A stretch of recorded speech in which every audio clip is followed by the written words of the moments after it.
Hello everyone, स्वागत है आपका स्टडी रूल में। फ्रेंड्स, आज हमने जो क्वेश्चन लिए हैं गणित के बहुत ही इंपॉर्टेंट क्वेश्चन हैं। समझ लीजिए कि ये वाले क्वेश्चन, इस तरह के क्वेश्चन आपको बोर्ड एग्जाम में देखने को पक्का मिलेगा, 100% कह रहे हैं। ठीक है, तो इसको आप लोग क्या करेंगे, अच्छे से देखिएगा। ठीक है, ये आपके क्लास 10 मैथ का है जो क्वेश्चन हमने लिए हैं, 10 क्वेश्चन लिए हैं। ठीक है, ये जो भी हमने क्वेश्चन लिए हैं सभी क्या है, इंपॉर्टेंट क्वेश्चन है और प्रीवियस ईयर में पूछा भी गया है और ऐसे ही क्वेश्चन पूछे जाते हैं। ठीक है, तो ध्यान से आप लोग इस वीडियो को देखिएगा। तो देखिए, जब जो हमने पहला क्वेश्चन लिया है, दो संख्याओं का एचसीएफ 15 तथा एलसीएम 90 है। यदि इनमें से एक संख्या 30 है तो दूसरी संख्या बताइए। ठीक है, तो आप लोग जानते ही होंगे कि इसका फार्मूला क्या होता है। ठीक है, इसका फार्मूला क्या होता है, देखिए कि इसका फार्मूला होता है कि एचसीएफ गुणते एलसीएम। ठीक है, एचसीएफ, ठीक है, एचसीएफ गुणते एलसीएम। एलसीएम बराबर होता क्या है आपका कि पहली संख्या गुणे दूसरी संख्या। क्या होता है फार्मूला, पहली संख्या गुणते दूसरी संख्या। ठीक है, पहली संख्या गुणे दूसरी संख्या। ठीक है, अब जो जिसका जिसका मान दिया रहेगा उसका वैल्यू हम लोग क्या करेंगे, इस फार्मूले में रख देंगे। ठीक है, ये फार्मूला हो गया आपका। ठीक है, ये हो गया आपका क्या, फार्मूला। ठीक, फार्मूला हो गया आपका। अब देखिए दिया हुआ एचसीएफ कितना है 15, तो यहाँ पे लिख देंगे कितना 15। ठीक, 15 मल्टीप्लाई एलसीएम आपका दिया है कितना 90, तो यहाँ पे लिख देंगे 90। ठीक, इक्वल टू आपका देखिए इनमें से एक संख्या 30 है। ठीक है, इनमें से कोई संख्या, मान लीजिए पहली संख्या ये आपका दे दिया है कितना 30। ठीक, और दूसरी संख्या आपको कह रहा है कि दूसरी संख्या बताइए। तो दूसरी संख्या निकालने के लिए यहाँ पे हम लोग क्या मान लेंगे, यक्स मान लेंगे। ठीक है ना, अब देखिए क्या करेंगे कि यदि यक्स की वैल्यू निकालना रहेगा तो 30 इधर आएगा तो क्या हो जाएगा, भाग हो जाएगा। ठीक है ना, हम आपको बताए भी हैं कई वीडियो में कि समीकरण में क्या होता है कि उल्टा हो जाता है। मतलब कि इधर देखिए 30 क्या है, गुणे के रूप में है ना, तो गुणा रहेगा तो इधर आएगा तो क्या हो जाएगा, भाग हो जाएगा। ठीक है, यदि भाग रहता है इधर और इधर ले आते हैं तो क्या हो जाता है, भाग रहता है तो गुणा हो जाता है। ठीक है, उल्टा हो जाता है, प्लस होता है तो माइनस हो जाता है, माइनस रहता है तो प्लस हो जाता है। ठीक है, इतना आप लोग जान गए। अब इसमें क्या करेंगे, 30 का इधर ले आएंगे तो ये भाग हो जाएगा। ठीक है, तो भाग होगा तो यक्स की वैल्यू लिखेंगे। यहाँ पे देखिए क्या हो जाएगा, 15 गुणते 90 बटे में कितना हो जाएगा आपका 30 हो जाएगा ना, आपका 30 हो जाएगा। अब बराबर ये यहाँ पे क्या रहेगा, एक्स की वैल्यू रहेगी। अब देखिए 30 से ये कट जाएगा कितने बार में, 3 बार में। 90 कट जाएगा ना आपका कितने बार में, 3 बार में कट जाएगा। और 15 गुणे 3 हो जाएगा, तो 15 गुणे 3 बराबर कितना हो जाएगा, 45। मतलब एक्स की वैल्यू आपकी आ गई कितनी, 45। मतलब कि एक्स को हमने क्या माना था, दूसरी संख्या ना, तो दूसरी संख्या की वैल्यू कितनी आ गई, 45 आ गई। और यही हमको क्या करना था, निकालना भी था कि दूसरी संख्या आपकी क्या होगी। तो यही हो जाएगा हम लोगों का, क्या हो जाएगा, फाइनली आंसर हो जाएगा। ठीक है, समझ में आया कि नहीं आया। ठीक है, यदि आप लोगों को कोई दिक्कत हो तो आप लोग कमेंट करके क्वेश्चन पूछ सकते हैं। ठीक है, और आप लोगों को ये वीडियो अच्छा लगता है तो लाइक कर दीजिएगा। ठीक है, दूसरा क्वेश्चन देखेंगे। दूसरा क्वेश्चन ध्यान से देखिएगा। ये वाला क्वेश्चन क्या है कि के किस मान के लिए सभी युग्म x माइनस 2y बराबर 3 और 3x प्लस के वाई बराबर 1 का एक अद्वितीय हल है। ठीक है, अब देखिए क्या करेंगे कि अद्वितीय हल के लिए सबसे पहले फार्मूला आपको याद होना चाहिए कि क्या होता है।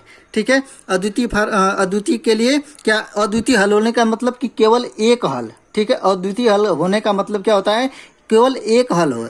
तो केवल एक हल के लिए क्या होता है, उसकी क्या होती है, एक शर्त होती है केवल एक हल के लिए। यहाँ पे लिख लेंगे क्या, केवल एक हल के लिए, अद्वितीय हल के लिए एक बात एक ही है आपका। ठीक है, केवल एक हल के लिए। ठीक है, हल के लिए, केवल एक हल के लिए शर्त लिखेंगे।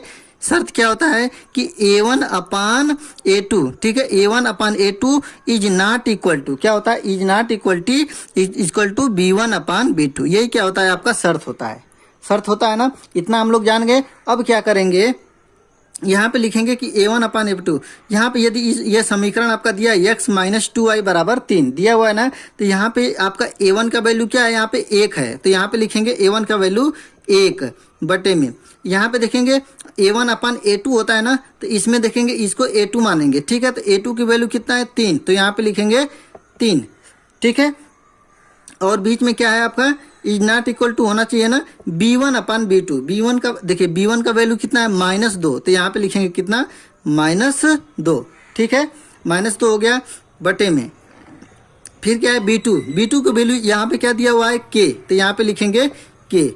अब ये देखिए एक समीकरण बन गया आपका ना, समीकरण बन गया। अब देखिए समीकरण में क्या होता है, समीकरण में यदि के का यहाँ पे क्या करेंगे, क्रॉस मल्टीप्लाई कर देंगे, तिर्यक गुणा करेंगे तो के का गुणा एक में करेंगे तो कितना हो जाएगा, के हो जाएगा। ठीक है, बीच में इज नॉट इक्वल टू होना चाहिए, और 3 का गुणा कितना किस में होगा, -2 में, तो 3 दूना के -6 हो जाएगा ना, क्योंकि यहाँ पे माइनस लगा है। तो यही क्या हो जाएगा, हम लोगों का शर्त हो जाएगा कि के की वैल्यू क्या नहीं होनी चाहिए, -6 नहीं होनी चाहिए। ठीक है, यहाँ पे पूछ रहा है के किस मान के लिए, के के किस मान के लिए, तो के का जो वैल्यू होगी कितनी, -6 के लिए क्या होगा, ये समीकरण दोनों क्या होगा, अद्वितीय हल होगा। ठीक है, समझ में आ गया होगा आप लोगों को, नहीं समझ में आए तो कमेंट करके आप पूछ सकते हैं। ठीक है, तीसरा वाला क्वेश्चन देखेंगे। देखिए ध्यान से देखिएगा क्वेश्चन, एक एक क्वेश्चन को हम अच्छे तरीके से आपको बता रहे हैं। ठीक है, अब देखिए जो तीसरा क्वेश्चन है, ये जितने भी क्वेश्चन है ऐसे ही क्वेश्चन पूछे जाते हैं आपके 1 नंबर या 2 नंबर में। ठीक है, 2 नंबर में। ठीक है, तो आप लोग ध्यान से देखिएगा इस क्वेश्चन को। आप देखिए क्वेश्चन भी नहीं समझ पाते हैं तो उसके तरीका तो समझ सकते हैं आपका। ठीक है, तरीका ही आपको आएगा, तरीका यदि आपको आता है तो आप कोई भी क्वेश्चन हल कर सकते हैं। तो आप लोग ध्यान से इस वीडियो को देखिएगा। देखिए तीसरा क्वेश्चन है आपका कि प्रतिस्थापन विधि द्वारा हल कीजिए। आप देखिए यहाँ पे कह दिया कि आपको प्रतिस्थापन विधि से ही हल करना है। तो प्रतिस्थापन विधि हम लोग सबसे पहले जानेंगे तभी तो हल कर पाएंगे। तो देखिए प्रतिस्थापन विधि क्या होता है हम आपको बताने वाले हैं यहाँ पे। ठीक है, तो आप लोग इस वीडियो को ध्यान से देखिएगा। देखिए ये कैसे क्वेश्चन कह रहा है, देखिए पहला हम लोगों का समीकरण दिया हुआ है कितना, x - y = 2, ये दिया है ना, इसको हम लिख लेंगे क्या, समीकरण नंबर 1। ठीक है, इतना हो गया ना आपका। अब देखिए समीकरण नंबर 1 आ गया, तो देखिए सबसे पहले जानेंगे प्रतिस्थापन विधि होता क्या है। तो प्रतिस्थापन विधि यही होता है कि किसी भी एक समीकरण, जैसे समीकरण ये 1 हो गया, ये समीकरण आपका 2 हो गया। ठीक है, तो किसी भी समीकरण से किसी एक x का वैल्यू या y का वैल्यू निकाल कर दूसरे वाले समीकरण में हम लोग रख देते हैं, तो वही आपको कहलाता है प्रतिस्थापन विधि। मतलब रखने का मतलब होता है प्रतिस्थापित करना। ठीक है, यदि x की वैल्यू यहाँ से यदि निकालेंगे, यदि x की वैल्यू यहाँ पे हम लोग निकालेंगे तो क्या हो जाएगा, देखिए x बराबर, हमने क्या बताया था समीकरण में क्या होता है, जब माइनस रहता है तो दूसरी तरफ ले जाएंगे तो क्या हो जाएगा, प्लस हो जाएगा, उल्टा हो जाता है ना, तो ये उधर जाएगा तो क्या हो जाएगा, प्लस में। तो इसको हम लोग लिख सकते हैं ना y, और ये पहले से ही +2 है तो ये हो जाएगा +2, मतलब x की वैल्यू क्या हो गई, y +2। ठीक है, ऐसे नहीं समझ में आ रहा है आपको, तो ये 2 हो जाएगा, ये माइनस वाला इधर आएगा तब भी प्लस हो जाएगा, मतलब 2 + y या y +2 मतलब एक ही है। ठीक है, तो यहाँ पे हम लोग x की वैल्यू आपको निकाल दिए कितना, y +2। ठीक है ना, अब यहीं पे लिखेंगे। अब देखिए ये समीकरण नंबर 2 है ना, समीकरण नंबर 2 है आपका। अब क्या करेंगे, लिखेंगे यहाँ पे कि x का मान, ठीक है, x का मान समीकरण 2 में प्रतिस्थापित करने पर क्या करेंगे, प्रतिस्थापित करने पर। ठीक है, प्रतिस्थापित कर देंगे तो देखिए क्या है आपका वैल्यू, 4x है, तो यहाँ पे लिखेंगे 4, और x का वैल्यू हमने अब यही निकाला है ना क्या, y +2, तो यहाँ पे ब्रैकेट में लिख लेंगे क्या, y +2। समझ में आ रहा है ना आपको। अब देखिए लिखेंगे यहाँ पे प्लस है तो प्लस लिख लेंगे, 7y, तो 7y बराबर कितना, 30।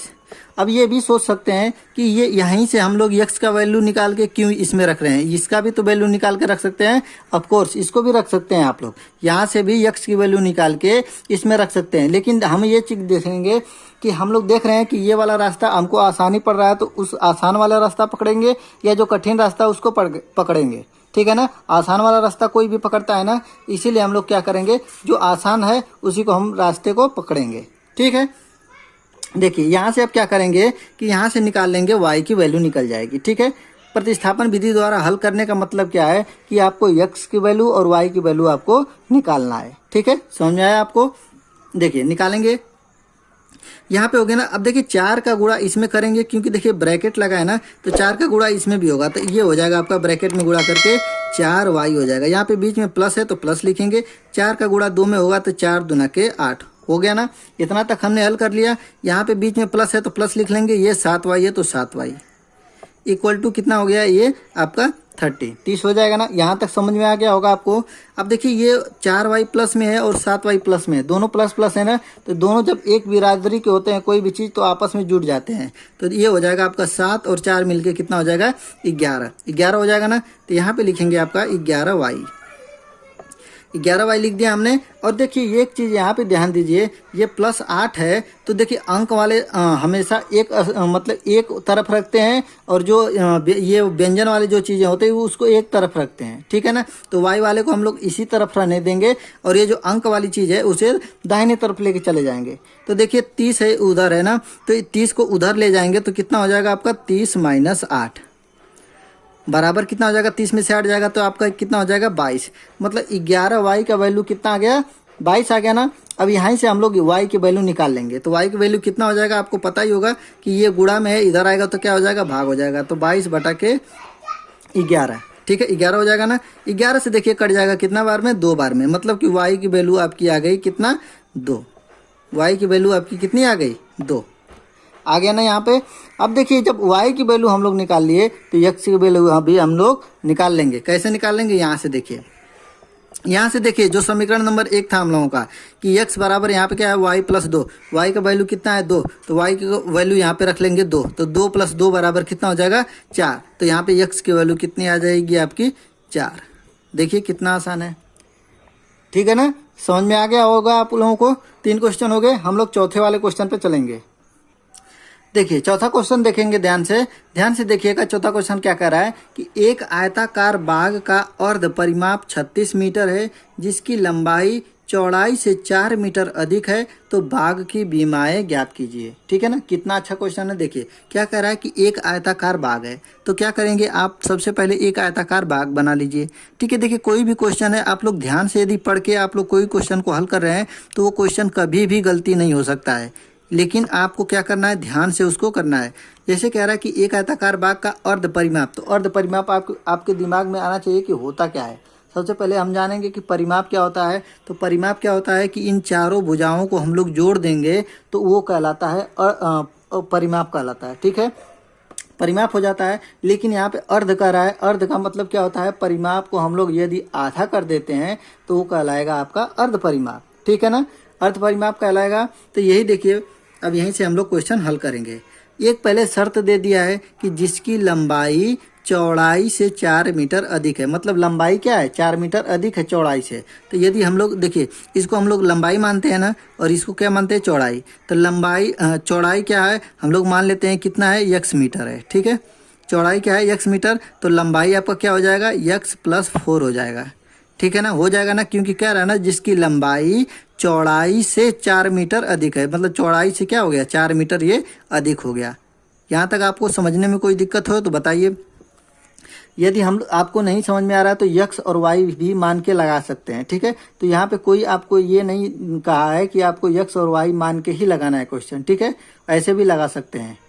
तो देखिए x मान लिए चौड़ाई को हमने और लंबाई को x + 4 हो गया।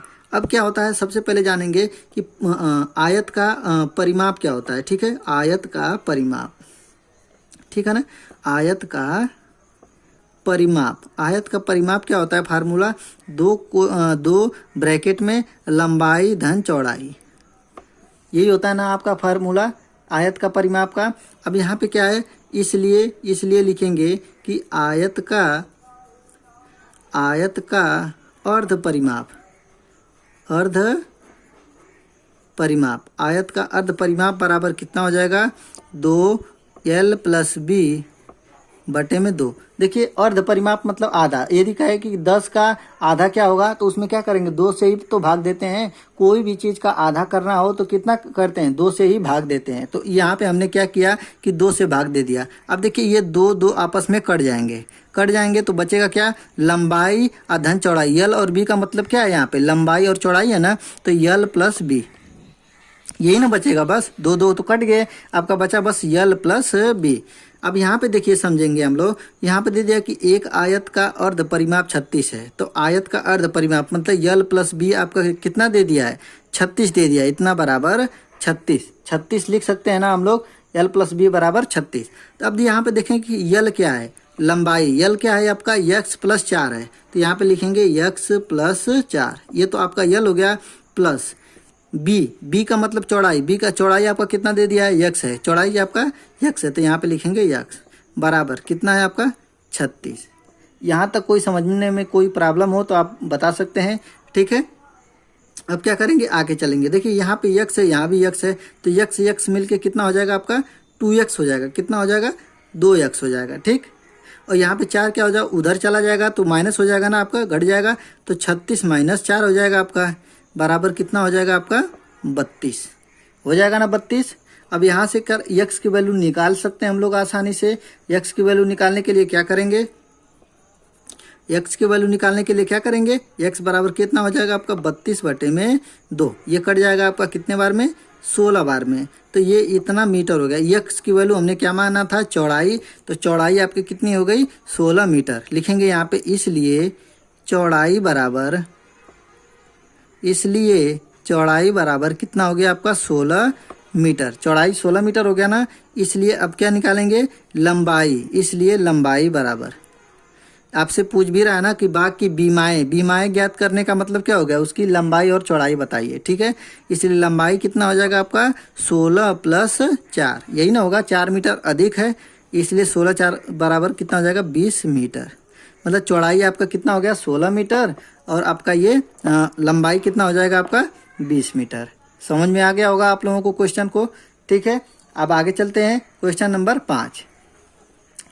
कोई क्वेश्चन में आप लोगों को कोई प्रॉब्लम हो तो आप लोग कमेंट करके बता सकते हैं। यदि आप लोगों को ये वीडियो अच्छा लगता है तो लाइक कर दीजिएगा, ठीक है ना। 5वां वाला क्वेश्चन देखेंगे, और आप मेरे चैनल पे नए होंगे तो चैनल को सब्सक्राइब कर लीजिएगा। 5वां क्वेश्चन क्या है आपका कि यदि द्विघात समीकरण इतना का एक मूल -2 हो तो p का मान ज्ञात कीजिए। देखिए बहुत ही सिंपल क्वेश्चन है और कठिन भी क्वेश्चन है, यदि नहीं आ रहा है तो कठिन भी क्वेश्चन हो जाता है, समझ लिए। छोटा क्वेश्चन भी कभी कभी आप लोगों को नहीं आ पाता है, तो जो 1 नंबर फिक्स रेट होता है वो नहीं मिल पाता है आप लोगों को। ये क्या होते हैं, जो 1 नंबर 2 नंबर वाले क्वेश्चन क्या होते हैं, ये बहुत मतलब आपके मार्क्स में बढ़ाने के लिए बहुत ही अच्छी चीज़ होता है। 1 नंबर और 2 नंबर ये वाले क्वेश्चन, जो क्योंकि ये सिंपल से क्वेश्चन होते हैं और ये भी नहीं आ रहे हैं तो आप लोगों को बहुत दिक्कत है फिर 1 नंबर और 2 नंबर वाले क्वेश्चन, ठीक है ना। यदि द्विघात समीकरण इतना का एक मूल -2 हो तो p का मान ज्ञात कीजिए। यहाँ पे क्या करेंगे, सिंपल सा है कि जो आपका देखिए एक मूल दे दिया है इस समीकरण का, समीकरण आपका क्या है कि x² - 2x - p = 0, ठीक है। इसका का मूल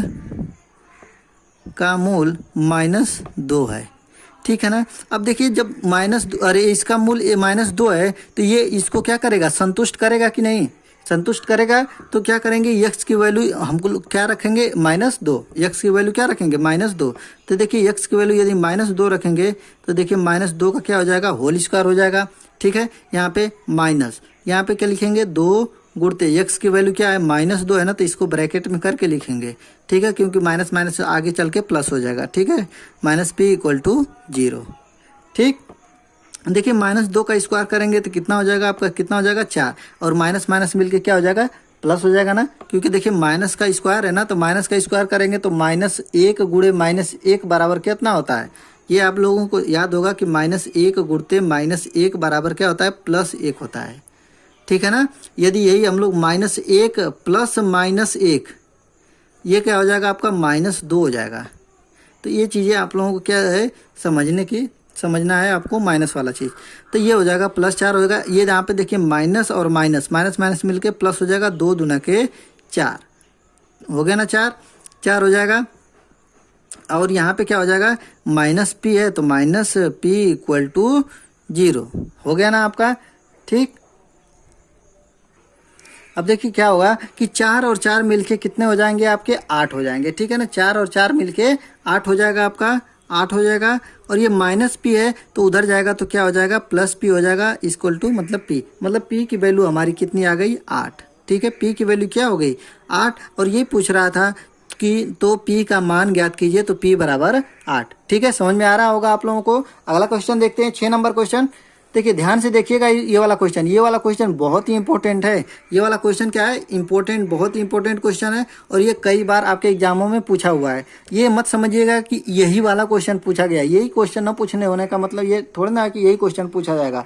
आपसे इसी आधार पर कोई भी क्वेश्चन पूछ सकता है, ठीक है। यहाँ पे जैसे मूलों का योगफल यहाँ पे हमने 5 लिया है, तो कुछ और भी ले सकता है, 5 की जगह पे 6 ले सकते हैं। परिमेय संख्या कोई ले सकता है, कोई जरूरी नहीं है कि कौन सी संख्या ले ले, ठीक है। तो लेकिन क्वेश्चन आपसे यही वाला क्वेश्चन पूछा जाएगा, तरीका यही रहेगा, ठीक है। तो आपको तरीका सीखना है, ठीक है, क्वेश्चन को नहीं रटना है, आपको तरीका सीखना है, ठीक।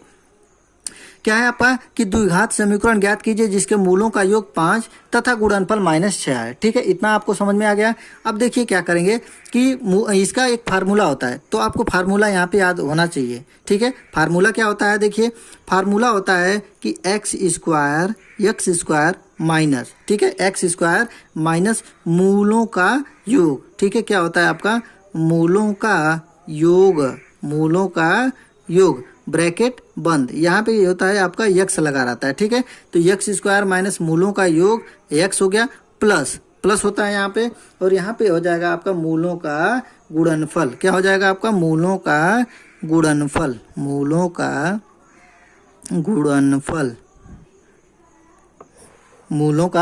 गुणनफल इक्वल टू ये हो जाता है आपका 0, ठीक है। तो यहाँ पे देखिए दे दिया है कि जिसके मूलों का योग 5 है, तो यहाँ पे लिखेंगे क्या, एक्स स्क्वायर माइनस मूलों का योग कितना दे दिया है 5, तो यहाँ पे मूलों की योग की जगह पे लिखेंगे 5, पीछे क्या है यक्स है तो यक्स लग जाएगा आपका, ठीक है। ये प्लस है तो प्लस लिखेंगे।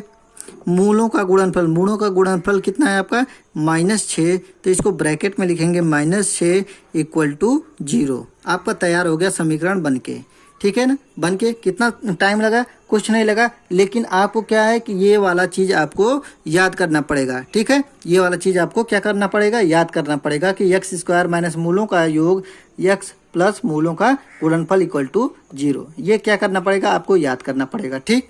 अब यहाँ पे देखिए एक्स स्क्वायर हो गया माइनस, ये हो जाएगा आपका -5x। अब यहाँ पे देखिए प्लस है और माइनस है, तो प्लस माइनस मिलके क्या हो जाता है आपका माइनस हो जाता है, ठीक है।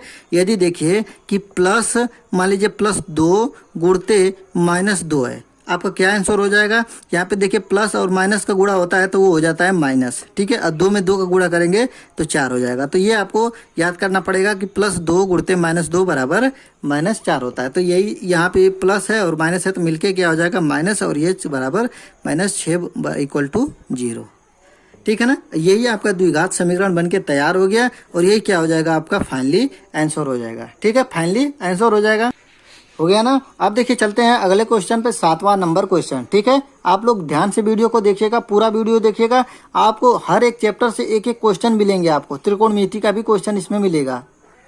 देखिए आपका बहुत ही इंपॉर्टेंट क्वेश्चन नंबर 7 है, ठीक है। ध्यान से देखिएगा ये वाला क्वेश्चन, ठीक है। बिंदु P -6 की मूल बिंदु से दूरी बताइए, ठीक है।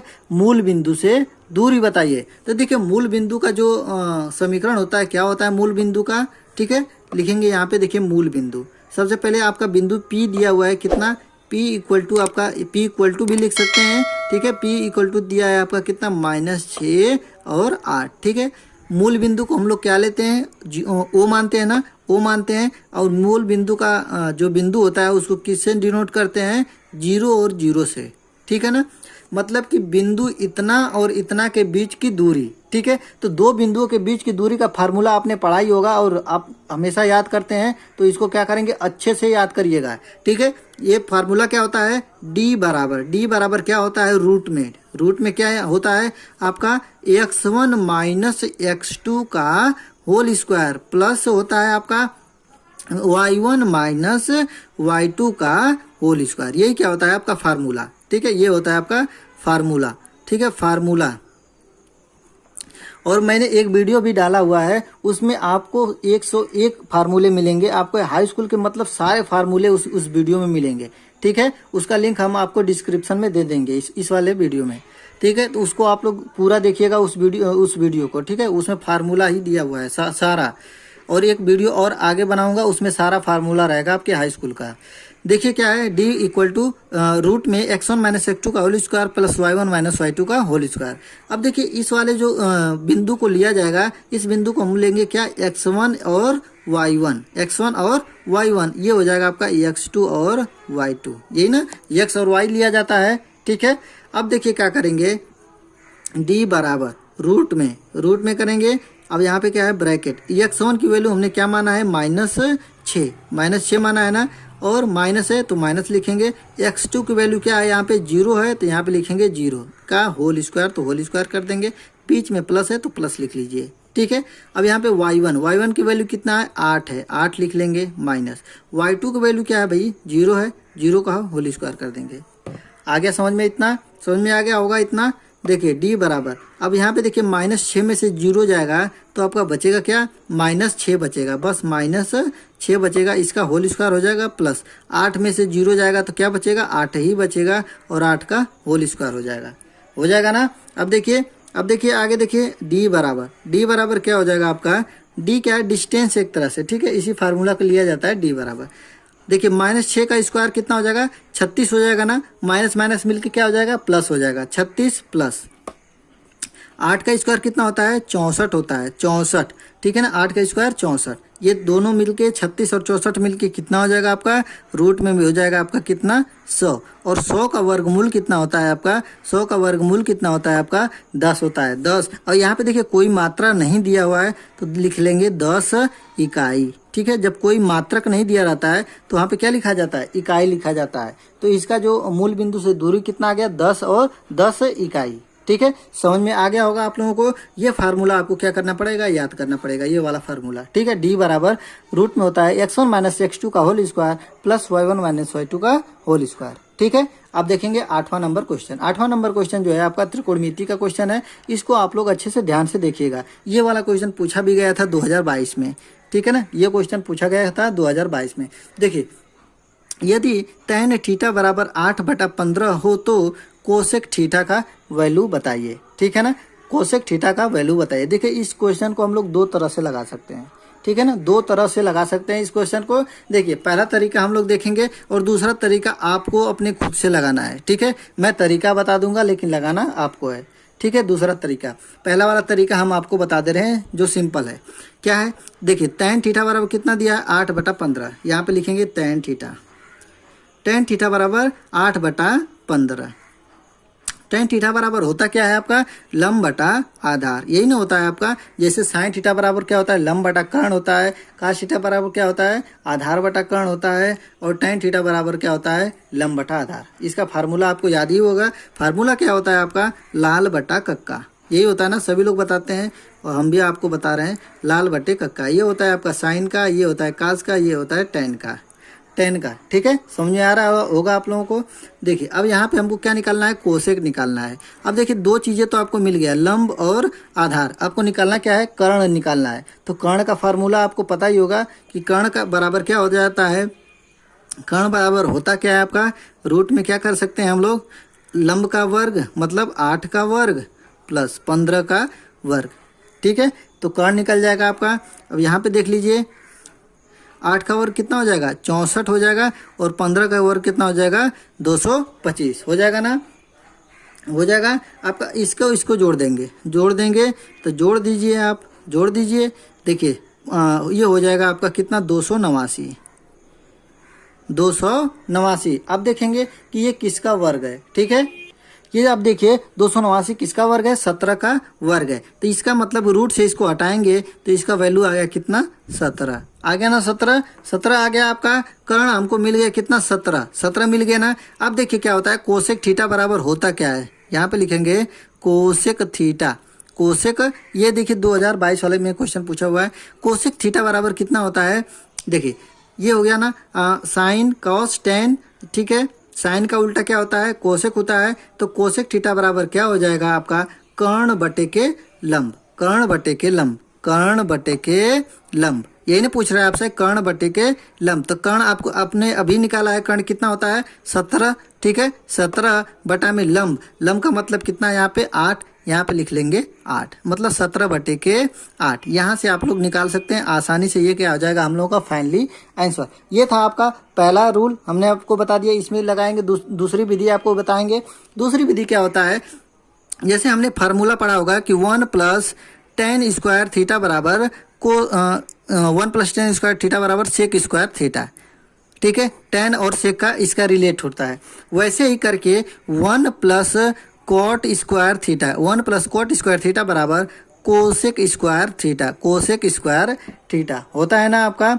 यहाँ से देखिए tan की वैल्यू कितना दे दिया, 8/15, तो यहाँ से निकालेंगे cot थीटा, cot थीटा बराबर कितना हो जाएगा, 15/8, cot थीटा बराबर 15/8, तो यहीं पे वैल्यू रख देंगे 1+15/8 का whole square equal to cosec theta. यहाँ से हल कर लेंगे और ये आप लोग हल करके देखिएगा कि ये मेरा क्वेश्चन आ रहा है कि नहीं, ये आपका क्वेश्चन आ रहा है कि नहीं, 17/8।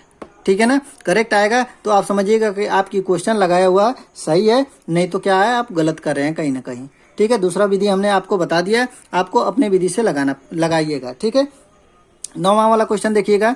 9वां जो क्वेश्चन है बहुत ही आसान क्वेश्चन है, लेकिन कठिन भी बहुत है, लेकिन समझेंगे नहीं तो बहुत कठिन है। ये आपका देखिए 2 बार क्वेश्चन में पूछा हुआ, अरे एग्जाम में पूछा हुआ है, 19 में और 2017 में पूछा हुआ है क्वेश्चन है। ठीक है, देखिए सिद्ध करेंगे यहाँ पे cot A minus cos A बटे के cot A plus cos A equal to इतना आपको सिद्ध करना है। ठीक है ना, सिद्ध करना है आपको इतना।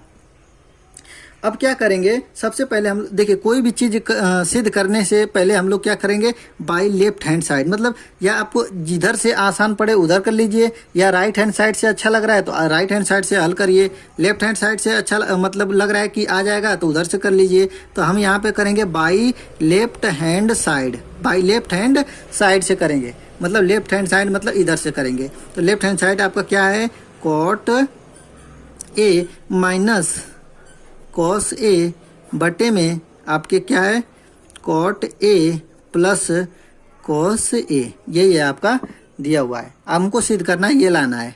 अब देखिए क्या करेंगे इसमें, देखिए करेंगे क्या, यहाँ पे cot A को हम लोग तोड़ देंगे। cot A देखिए यहाँ पे हम लोग एक चीज़ आपको बताते हैं कि देखिए जो होता है आपका कि साइन बटे में cos, साइन बटे में cos बराबर होता क्या आपका tan, साइन बटा कॉस बराबर tan। वैसे ही कॉस बटे साइन, ठीक है, वैसे ही कॉस बटा साइन बराबर होता क्या है आपका कोट, क्या होता है, कोट होता है। कॉस बटा साइन बराबर क्या होता है, कोट। इसी को हम लोग cot A को हम लिखेंगे क्या, cos A बटा साइन A। इसी को हम हल करेंगे, इसी को तोड़ेंगे, क्या लिखेंगे cos A बटा के साइन A, cos A बटा के साइन A, बीच में माइनस है तो माइनस लिख लेंगे, यहाँ पे लिख लेंगे cos A। ऊपर का समझ में आया आपको, ऊपर का समझ में आ गया होगा। ठीक है, cot A को हमने बस तोड़ा है और किसी को भी नहीं। ठीक है, cot A को तोड़ा है किसमें, cos A बटा में साइन A। वैसे ही नीचे वाले को भी तोड़ देंगे, cos A बटा में साइन A। ठीक है, नीचे प्लस है तो प्लस लिख लेंगे cos A। यहाँ तक समझ में आ गया होगा आप लोगों को। अब देखिए अगला स्टेप क्या करेंगे, अगला स्टेप क्या है कि देखिए cos यहाँ भी है, cos यहाँ भी है, तो इनको क्या कर लेंगे, कॉमन कर लेंगे, cos A को कॉमन कर लेंगे। देखिए cos A कॉमन कर लिए ना ऊपर वाले को, तो ये हो जाएगा 1 साइन A माइनस, ये तो कॉमन ही हो गया तो यहाँ पे हो जाएगा बस 1। समझ में आ रहा होगा आप लोगों को। अब देखिए क्या करेंगे, यहाँ भी cos A कॉमन हो जाएगा, cos A कॉमन करेंगे तो 1 साइन A प्लस, यहाँ पे देखिए cos A कॉमन हो गया तो बचेगा कितना, 1 बचेगा ना। अब देखिए cos A क्या हो जाएगा, आपस में कट जाएंगे। ठीक है, और 1 बटा के साइन A बराबर होता क्या है, मतलब कि साइन का उल्टा क्या होता है, कोसेक होता है। क्या होता है आपका, कोसेक होता है। तो हम यहाँ पे लिख सकते हैं ये कोसेक A माइनस 1 बटा में कोसेक A प्लस 1। अब देखिए हम लोगों को आ गया कि नहीं आ गया, यही हम लोगों को क्या करना था, राइट हैंड साइड में सिद्ध करना था। यही देखिए राइट हैंड साइड में आप देख लीजिए, cos A माइनस 1 बटा के cos A प्लस 1। देखिए ऊपर माइनस नीचे प्लस, देखिए यहाँ पे सिद्ध हो गया। ठीक है, यही लिखेंगे इसको इति सिद्धम, या यहाँ पर बराबर लिख सकते हैं राइट हैंड साइड। तो आप लोगों को समझ में आ गया होगा। ये वाला क्वेश्चन बहुत ही इंपॉर्टेंट था, और 10वां वाला क्वेश्चन इससे भी इंपॉर्टेंट क्वेश्चन है। आप लोग ध्यान से देखिएगा 10वां नंबर को। ठीक है, देखते हैं 10वां नंबर क्वेश्चन। देखिए 10वां नंबर जो क्वेश्चन है बहुत जबरदस्त और बहुत खतरनाक क्वेश्चन है, ठीक है। इसको आप लोग ध्यान से देखिएगा, क्योंकि देखिए इसमें से भी एक क्वेश्चन पूछे जाते हैं और ज़्यादा नंबर वाले पूछे जाते हैं 4-5 नंबर में, ठीक है। तो इस क्वेश्चन को आप लोग बहुत अच्छे तरीके से और ध्यान से देखिएगा। क्वेश्चन क्या कह रहा है, देखिए पहले क्वेश्चन पढ़ लेते हैं। देखिए क्या कह रहा है कि आंधी आने से एक पेड़ टूट जाता है और टूटा हुआ भाग इस तरह मुड़ जाता है कि पेड़ का शिखर जमीन को छूने लगता है। मतलब देखिए कोई पेड़ है, कोई पेड़ मान लीजिए बीच से ही टूट जाता है और आके उसका जो ऊपरी सिरा है वो आके नीचे जमीन में टच हो रहा है, ठीक है। देखिए पेड़ का शिखर जमीन को छूने लगता है और इसके साथ ही वो 30 अंश का कोण बनाता है, 30 अंश का कोण भी बना रहा है, ठीक है। पेड़ के पाद, ठीक है, पाद बिंदु की दूरी जहाँ पेड़ का शिखर है मतलब जड़ है जहाँ वो जमीन को छूता है और 8 मीटर है, ठीक है, 8 मीटर है उसकी दूरी, ठीक है। तो पेड़ की ऊंचाई ज्ञात कीजिए। बहुत ही सिंपल सा क्वेश्चन भी है और बहुत कठिन भी क्वेश्चन है। देखिए इसमें क्वेश्चनों में क्या होता है कि जब तक आप लोगों का फिगर नहीं सही है तो आपका क्वेश्चन लगाने का कोई मतलब नहीं निकलेगा, ठीक है। तो इसमें क्या करना है, फिगर जब यदि आपका अच्छा अपना है तो कोई भी माई का लाल नहीं कर सकता है गलत कोई उस क्वेश्चन को, ठीक है ना। तो देखिए सबसे पहले फिगर हम लोग बनाते हैं। फिगर कैसा बनेगा ध्यान से देखिएगा, देखिएगा ध्यान से देखिएगा इस क्वेश्चन का। देखिए सबसे पहले हम क्या करेंगे, देखिए एक सीधी लाइन खींचते हैं, ठीक। ये क्या है आपका पेड़ है, ठीक है, ये क्या हो गया आपका पेड़ है। यहाँ पे देखिए एक क्वेश्चन हमने ये एक लाइन ऐसे खींच दिए और देखिए ये पेड़ टूट के गिर जा रहा है आपका यहाँ से, ठीक है ना। अभी आपको समझा रहे हैं, ठीक है। क्वेश्चन आप बस ध्यान से देखिएगा।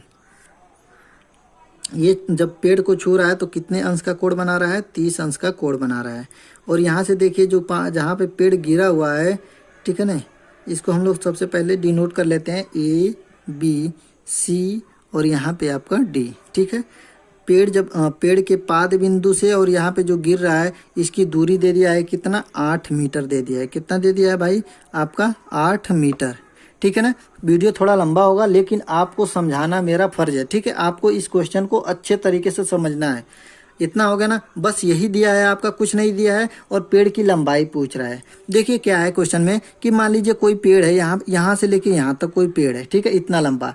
अब ये क्या है, आंधी के द्वारा यहाँ से टूट जाता है। मान लीजिए सी बिंदु से ये टूट के जमीन पे आके ए बिंदु पे आ जा रहा है। मतलब इसका जो ऊपर वाला सिरा है ये यहाँ पे ए बिंदु पे आ जाता है और यहीं से ये 30 अंश का कोण बना रहा है, ठीक है। तो कह रहा है कि आप, और यहाँ से इसकी दूरी दे दिया 8 मीटर, तो आप पेड़ की पूरी लंबाई ज्ञात कीजिए, ठीक है ना। पेड़ की पूरी लंबाई ज्ञात कीजिए। देखिए यहाँ से हल करेंगे।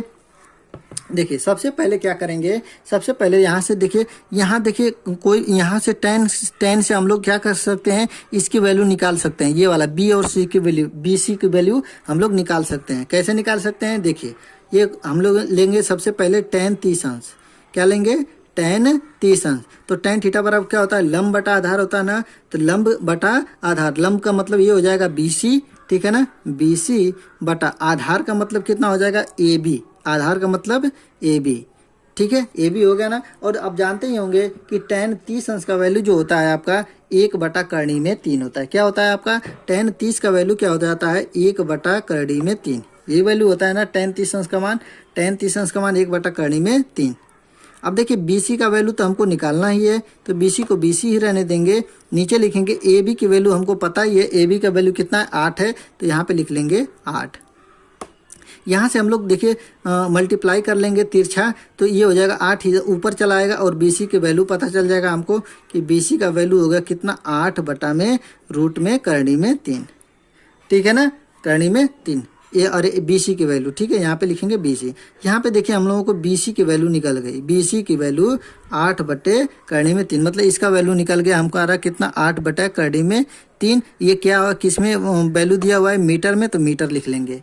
इतना समझ में आ गया। यदि हमको देखिए ये वैल्यू निकल गया और यही वैल्यू ये ऊपर वाला भी निकल जाए तो हम इन दोनों को जोड़ के उसका पूरा पेड़ की लंबाई निकाल सकते हैं। निकाल सकते हैं ना, देखिए निकालेंगे हम लोग, अभी निकालेंगे। कैसे निकालेंगे, देखिएगा इधर से देखते हैं, यहाँ इधर से देखते हैं। देखिए इतना हो गया ना। अब यहीं से हम लोग निकालेंगे क्या, साइन की वैल्यू निकाल सकते हैं, ठीक है। साइन की वैल्यू निकाल लीजिए, या साइन का वैल्यू या कॉस की वैल्यू से। कैसे निकालेंगे, देखिए मान लीजिए साइन की वैल्यू से ही निकालते हैं। साइन 30 अंश, ठीक है। साइन 30 अंश बराबर कितना हो जाएगा, साइन थीटा बराबर क्या होता है, लंब बटा में कर्ण। तो लंब क्या हो जाएगा, सामने वाला लंब हो जाएगा, लंब बटे में कर्ण, तो सामने वाला लंब हो जाएगा, तो 8 बटा करणी में 3 लंब बटा के कर्ण। कर्ण का मतलब क्या हो जाएगा, ये क्या हो जाएगा, AC। कर्ण का मतलब हो जाएगा AC, यही ना होगा आपका। और साइन 30 अंश का मान होता है कितना, 1/2। साइन 30 अंश का मान कितना होता है, 1/2। देखिए हम आराम से बता रहे हैं, लेकिन आप लोग समझिएगा इस क्वेश्चन को, ठीक है। साइन 30 अंश का मान 1/2 हो गया। और देखिए यहाँ पे क्या हो जाएगा, करणी में 3 क्या हो जाएगा, नीचे चला आएगा ना, 8 बटा में करणी में 3 गुणते AC हो जाएगा, ठीक है ना, हो जाएगा आपका। अब देखिए AC को हम लोग इधर लाएंगे तो AC ऊपर चला जाएगा, और 2 का गुणा करेंगे तो 2 में 16 का गुणा हो जाएगा, ठीक है। तो AC की जो वैल्यू हो जाएगी, AC बराबर क्या हो जाएगा, देखिए ये गुणा हो जाएगा ना, 2 8 16 बटा में रूट में 3, तो नीचे ही रहेगा। मतलब AC का भी वैल्यू हम लोग निकाल दिए कितना, 16 बटा करणी में 3, 16 बटा करणी में 3 AC का वैल्यू निकल गया। AC का मतलब कि ये देखिए 16 बटा में करणी में 3 निकल गया ना। तो ये जब AC का वैल्यू 16 बटा करणी में 3 है, तो ये CD का वैल्यू भी कितना होगा, 16 बटा करणी में 3, क्योंकि यही तो पेड़ गिर के आपका लुढ़का हुआ है। इसकी लंबाई की क्या हो जाएगी, बराबर ही तो होगा इसका लंबाई, ठीक है। अब क्या करेंगे कि 16 बटा करणी में 3 और 8 बटा करणी में 3 इन दोनों को आपस में जोड़ देंगे, तो यही क्या हो जाएगा, हमारा आंसर हो जाएगा, और वही पेड़ की ऊंचाई हो जाएगी, ठीक है। समझ में आ रहा है आप लोगों को। अब देखिए क्या करेंगे, इन्हीं दोनों लंबाई को ये यहीं पे लिखेंगे, क्या, पेड़ की पूरी लंबाई, ठीक है। पेड़ की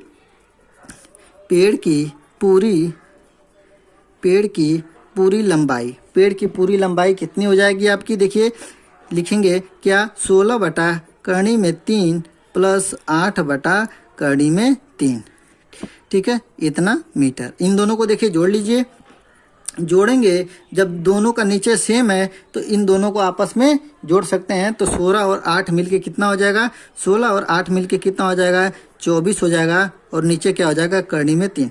जब नीचे करणी में 3 रहता है तो हम लोग क्या करते हैं, करणी में 3 का ऊपर नीचे गुणा कर लेते हैं। क्यों करते हैं, क्योंकि नीचे कभी भी हम लोग ये करणी में 3 नीचे नहीं छोड़ते हैं, ठीक है ना। करेंगे तो ये हो जाएगा कितना, 24 करणी में 3 बटा में करणी में 3 और करणी में 3 का गुणा होगा तो कितना हो जाएगा, 3 हो जाएगा, ठीक है, 3 हो जाएगा ना। अब ये 3 से कट जाएगा, 24 कितने बार में, 8 बार में, 8 बार में हो जाएगा, 8 बार में हो जाएगा, तो ये हो जाएगा 8 करणी में 3, इतना मीटर।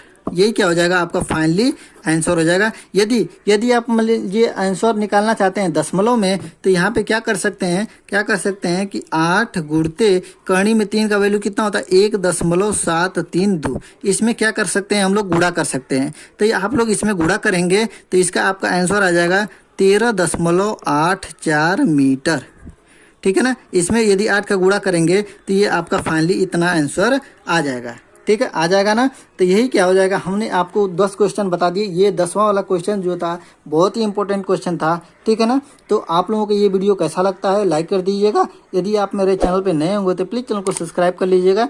मिलते हैं अगले वीडियो में, तब तक के लिए जय हिंद, जय भारत।